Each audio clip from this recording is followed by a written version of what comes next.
1 bulan itu setelah workshop itu dia langsung buka 6 lokasi gitu.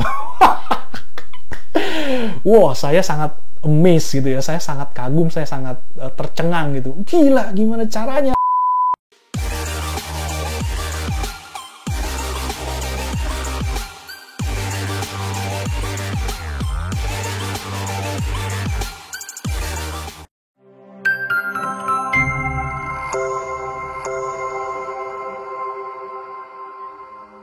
Halo teman-teman, kembali lagi ketemu dengan Andi di channel King Kos si Raja Kos.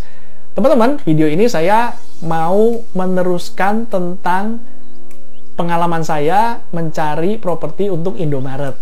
Ya, kalau teman-teman sudah menyimak video saya sebelumnya kan ya, nih kalau mau lihat di sini, teman-teman kan tahu bahwa saya 2 bulan yang lalu itu mengikuti seminar atau workshop bagaimana cara berbisnis minimarket, Indomaret dan Alfamart gitu. Nah, saya udah 2 bulan nih, 2 bulan belum dapat gitu ya, properti yang bisa saya beli karena saya nggak punya duit, cash. Saya pinginnya properti tersebut, saya bisa dapatkan itu tanpa modal, terus tanpa ngangsur juga, jadi properti tersebut bisa membiayai dirinya sendiri gitu. Dan itu susah memang kan, seperti saya bilang bahwa dari 100 properti, mungkin yang bisa kayak gitu tuh cuma 1 pada akhirnya gitu. Nah, kemarin ada yang lucu seperti ini nih. Saya waktu sebulan setelah mengikuti workshop, saya di grup itu ya, di grup itu kan dapat setiap kali ada yang buka toko baru gitu kan, diumumin, terus kita semua kasih selamat gitu.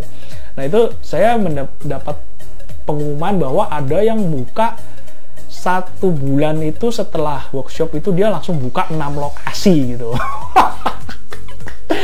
Wow, saya sangat amazed gitu ya, saya sangat kagum, saya sangat tercengang gitu. Gila, gimana caranya? Saya sebulan aja boro-boro buka 6 ya, buka 1 aja belum bisa gitu loh.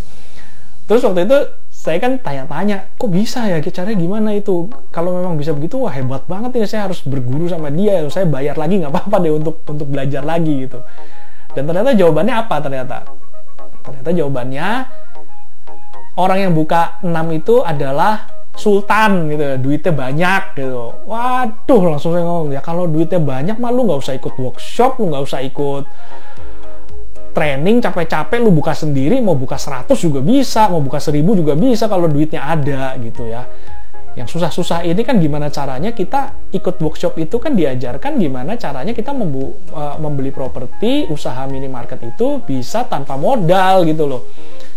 Kalau misalnya dengan modal mah semua juga bisa, anak kecil pun juga bisa gitu, jadi tidak ada yang spesial, tidak ada yang istimewa gitu. Dalam hati, oh ya ternyata nggak jadi deh rencana saya untuk belajar sama orang itu, karena orangnya udah banyak duit gitu loh. Kalau saya banyak duit, saya pun juga bisa buka berapapun ya, buka sampai 100 juga bisa gitu. Nah, teman-teman di sini apa yang mau kita pelajari ya, insight apa gitu.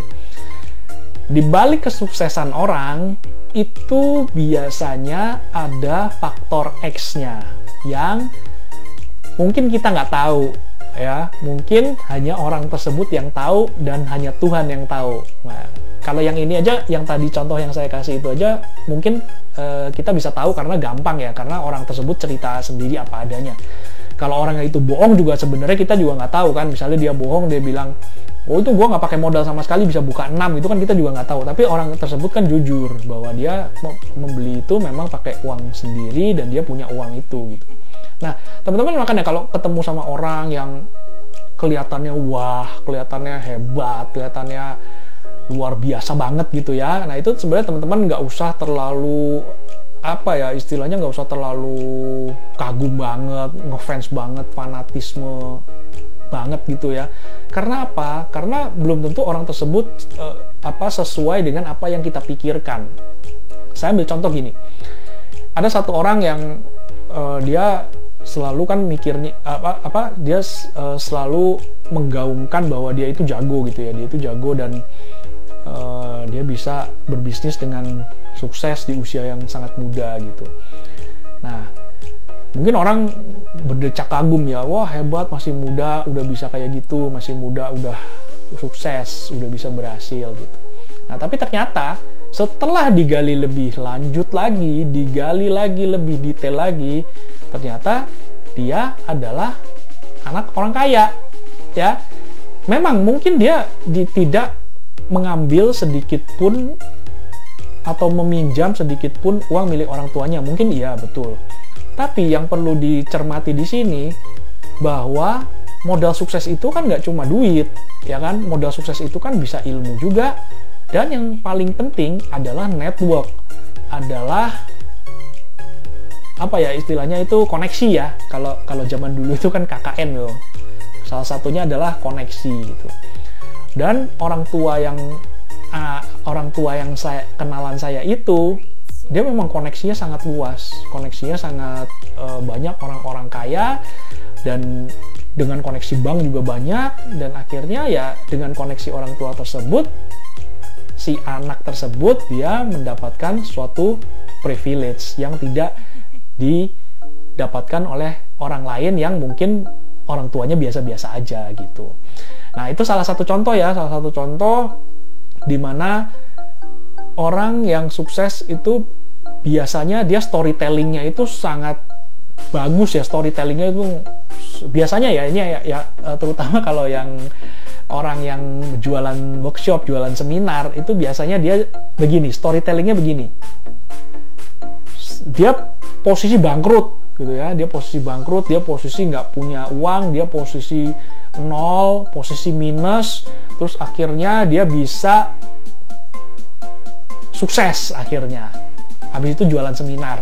Biasanya gitu kan, teman-teman kalau melihat suatu cerita seperti itu kan, wah keren, dan akhirnya berminat untuk mengikuti seminar ataupun workshop yang diadakan oleh mereka gitu. Tapi teman-teman di sini nggak tahu sebenarnya jeroannya, detailnya apa yang terjadi di dalam hidupnya si orang tersebut, teman-teman nggak tahu gitu. Termasuk kalau misalnya seperti tadi saya bilang, ada faktor koneksi dari orang tua, ada faktor X-nya juga, itu faktor hoki ya. Jadi memang ada orang yang dia punya suatu momen tertentu, momentum di mana dia berhasil di satu titik, dan akhirnya itu membuat dia berkembang dengan sangat cepat. Nah ini titiknya ini yang kadang-kadang kita tidak bisa pelajari nih, titik balik, titik momentum ini kan kita tidak bisa pelajari. Kita mungkin ilmunya dia dalam mengembangkan bisnis tersebut itu mungkin kita bisa pelajari, tapi momentum ini tidak semua orang memilikinya gitu. Nah, memang ini maksud saya bukan cerita ini, maksudnya bukan terus teman-teman nggak perlu belajar sama mereka, nggak perlu ikut workshop segala macam, enggak ya. Tetap itu pelajaran itu tetap penting, dan ilmu itu tetap penting. Cuma yang saya ingin tekankan di sini adalah teman-teman harus mencari sendiri momentum teman-teman ini ya, momentum teman-teman sendiri maksudnya. Momentum di mana teman-teman punya peluang, dan peluangnya itu harus segera disambar.